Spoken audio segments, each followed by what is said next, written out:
سبحان الله، شهر نابود شد. جبرائیل آمد مقام خودش ایستاد برای حسابات دادن. گفت پروردگارا کار انجام شد، لیکن از تو یه سوال دارم. خدایا چی سیر بود که تو که کریم بودی، تو رحیمی، تو رحمان، خدایا چی چیز تو را به صبر کرد که دیگر غمی دوست نخوردی؟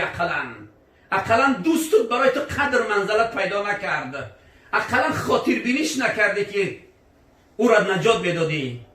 سیر در کجا بود؟ پروردگار مهربان گفت جبرائیل تو ملائک مقرب درگاه هستی، ملائک وحی هستی، تو را من چنان نیرو و قدرت عظیم دادگی هستم، 600 قنات دادم، لیکن از بعض چیزا بیخبری. آنه را که من میدانم تو نمیدانی. میدانی که سبب کافر شدن این مردم این قوم انمی شیخ بود؟ میدانی که این مردم به خدا شد؟ ایلی چی شد این به خدا؟ چرا زنا را حلال دانستن؟ چرا عرق حلال دانستن؟ یا میدونی ایلی چی بود؟ ایلی که این شیخ غار انتخاب کرد، عبادت تنهاگی کرد. باید شیخ من دارای علم کرده بودم، معرفت کرده بودم، دارای تمام علم و فن کرده بودم، خیلی آدمی معتبر بود. باید بین قوم میستاد که تا این ملت حرام خور نمیشد، تا این ملت گمراه نمیشد، تا این مردمی شر زنا نمیکرد. نعوذ بالله با مادر خودش زنا کرد، نعوذ بالله که با خواهر زنا کرد، پدر با دختر خود زنا کرد. میدونی مردم گمراه شدن. گمراهی مردم سبب یعنی شیخه. بنابراین برای من دوستیش در کار نیست. غمی مردم کی میخورد؟ همه سکوت اختیار کردن. کی مردم میکشه به طرف جنت میبرد؟ مردم گمراه شد. زمام زندگی مردم شیطان به هدای خود گرفتگی از دیگر. این مردم دویده طرف جهنم رفتادیان. دیگر هیچ پیش راه این مردم نمیگیرد. باید شاید همگی باید دعوت الله به خاطر خدا مردم دعوت بکنیم که ای مردم، خدا هست، پیغمبر هست که دنیا من و تو مقیم نیستیم در دنیا. در زندگی کورکورانه زندگی نکنید عزیزان. بیدار باشید. امروز فردا همگی میریم نزد رب. به این عملهای زشتی پوچی ناروا پیش پروردگار به کدام دیده و رو سر بلند میکنیم؟ من و شما را اگر خدا علم داده باشد، من و شما را اگر پروردگار فضل علمی داده باشد، هر کی گوینده ای کلمه لا اله الا الله محمد رسول اگرش فرض و واجب است که برادرش دعوت بکند. لیکن چرا همگی خاموش هستیم؟ دیگر در کوچه میبینیم مصیبت، در کوچه میبینیم جنایت، گناه، معصیت، آشکار گناه رفته ایستاده است. جرأت و قدرت نمیکنیم بگیم بچه جان حرام نکنی کارا. بانگ و نشه میزنن مردم، گرویی میکشن مردم، بی ستری و بی حیاگی، فاحشگی و زنا به اندازه اوج گرفت که هیچ کس قدرت نداره بگه بچه‌م برادر عزیزم تو مسلمان هستی. به خاطر خدا اگر ما یک برادری جنایتکار من نصیحت کنیم انشاءالله که هیچ کس ما را هیچی نمیگد. نخواد که اگر یک کس نصیحت کنی جنایت باشد. جنایت نیست برادران عزیز. اگر بینی و نابینا و چاه هست، اگر خاموش بنشینی گناه هست. گناه جنایت این است که نگفتی و همون جنایت انجام داد. خدا را در غضب آوردیم، خدا بلا را بالا ما فرستاد. ما تنها نگوییم که جنایت و گناه و معصیت فقط این کافرای عالم کردن، زنا کردن، معصیت کردن، خدا بلا را بالای آورد. من و تو که مسلمان هستیم هزارها جنایت داریم. هزارها مسلمان بی نماز میبینی، هزارها دختری بی ستر و بی حیا و شرمنده را میبینی. مگر اینو مسلمانن یا کافر؟ اینو مسلمانن، دعوای مسلمانی دارن، لیکن بی پروایانه زندگی دارن، تکبرانه و مغرورانه. همون تکبره که شیطان کرد که از درون جنت رانده شد، همون تکبر در فرزندای آدم است. بله این امین است ما که این بدبخت در ازل قسم یاد کرد فبعزتک و جلالک، قسم به عظمتی بزرگیت خدایا تا زمان نسل انسان در دنیا هست نمیگذارمش که ترا عبادت کند. این دشمنی قسم خورده است که امروز فرزندای من و شما در این عصر آزاد، در این عصر که الحمدلله همگی مسلمان هستیم، صدای همه علما بلند است، دیگر مردم خدا را اطاعت نمی‌کند. دیگر مردم پایبند احکام خدا نیست. حرام بلاک یگان شک و شبهه حرام استفاده برسودیان. اکو شبهه و دیگر یک چیزای مکروش استفاده حرام استفاده برسودیان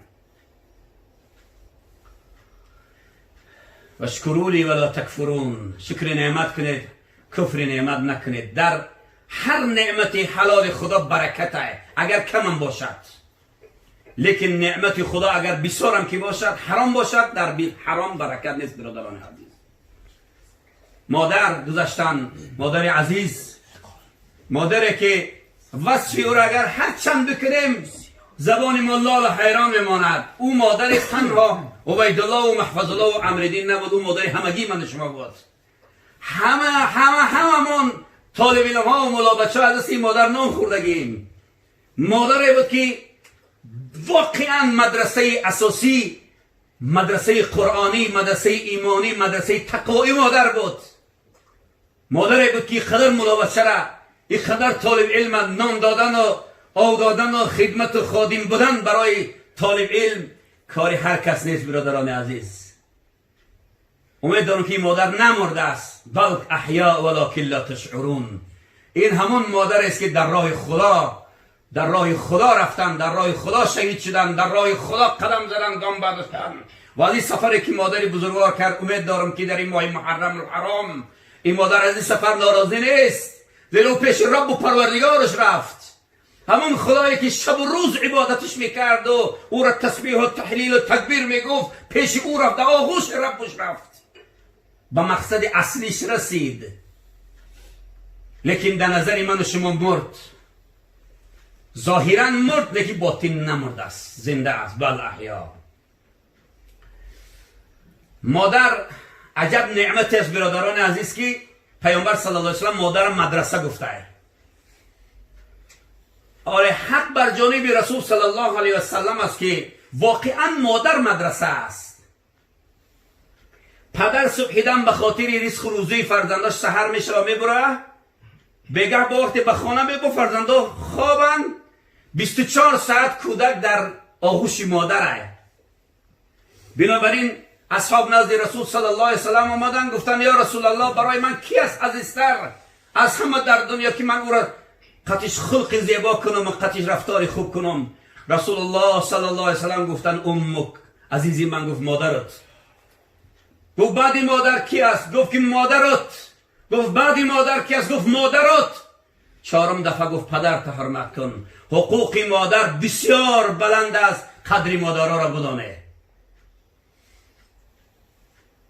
یه جوانی که میبینی که امروز 20-25 سالش در این اصلی من تو زندگی میکنیم، بسیار اصل تمرد، بسیار اصلی فساد است. امروز دیگر نه بچه اطاعت پدر و مادر میکنه، نه دختر اطاعت پدر و مادر میکند.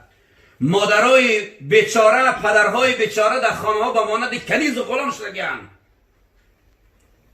فرزند ناخلف میبینی که به طرف مادر چشم علا میکند.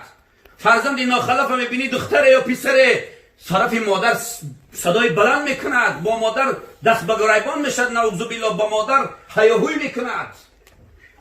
در حالتی که قرآن عظیم الشان بیان میکند استعیذ بالله و قضا ربک الا تعبدوا الا ایاه و بالوالدین احسانا.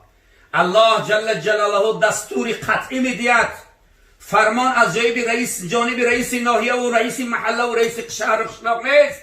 این فرمان از جانب کل رئیس های عالم، پادشاهان عالم، فوق آسمان ها از بلندی عرش الهی، این فرمان به سوی من و تو آمده. و قضا ربک الا تعبدوا الا ایاه و بالوالدین احسانا.